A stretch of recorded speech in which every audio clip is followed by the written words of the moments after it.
Kalau Anda dihadapkan pada sesuatu yang tidak Anda suka, misal, saya pengennya A tapi dapatnya B. Saya mengharap betul dapat proyek yang ini tapi nggak dapat gitu. Dialihkan pada yang lain. Saya pengennya anak saya masuk sekolah ini tapi nggak diterima masuknya yang lain. Maka kalau Anda sedang dihadapkan pada sesuatu yang tidak Anda sukai, hal pertama yang harus Anda lakukan, perangi perasaan diri Anda. Jangan bernegatif thinking kepada Allah. Positif. Sama seperti Sayyidah Hajar. Ketika beliau berusaha mencari air, asinya tidak keluar, sedangkan Ismail sudah kehausan. Apa yang beliau lakukan pertama kali? Beliau naik ke atas bukit dengan perasaan yang bersih. Pikirannya kepada Allah. Gak ada satupun pikiran-pikiran buruk. Gak pernah terlintas di benaknya, kenapa Allah bikin saya begini? Kenapa Allah jadikan saya susah begini? Suami saya kan Nabi, suami saya Rasul, kenapa saya begini? Tidak pernah sama sekali. Beliau hilangkan pikiran negatifnya, dibawa yang positifnya itu yang dihidupkan. Dalam bahasa Arab, menyaring yang kotor sehingga yang hadir yang bagusnya saja itu disebut dengan tasfiyah. Hasilnya disebut dengan sofa. Orangnya disebut dengan sufi, perempuannya disebut dengan sofia.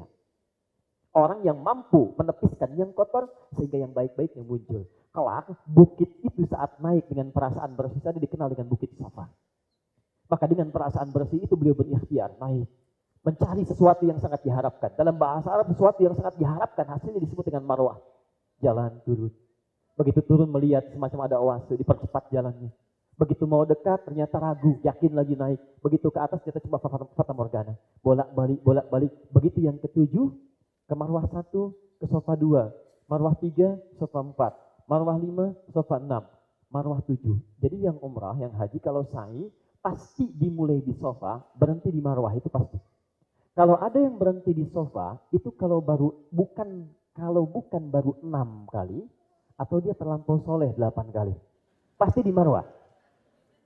Begitu sampai ke marwah, terdengarlah kemudian, maaf, anaknya mulai menangis lebih kencang.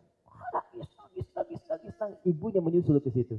Yang paling dahsyat adalah, ketika menyusul itu, hentakan anak kepada pasir-pasir tanah itu, mulai menghentak begini, tiba-tiba keluar air dari situ. Anak itu kan kalau sudah haus, mohon maaf, pasti tangan kaki bergerak.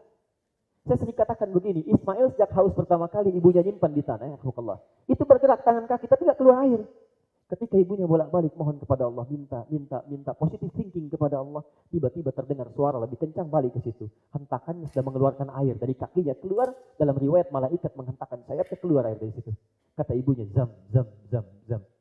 Ibunya tidak mengatakan ijma. Kalau ijma, kumpul, terbatas. Kalau zam artinya kumpul, jangan berhenti. Kata ibunya, zam, kumpul, jangan berhenti. Zam, kumpul, jangan berhenti. Zam. Sampai sekarang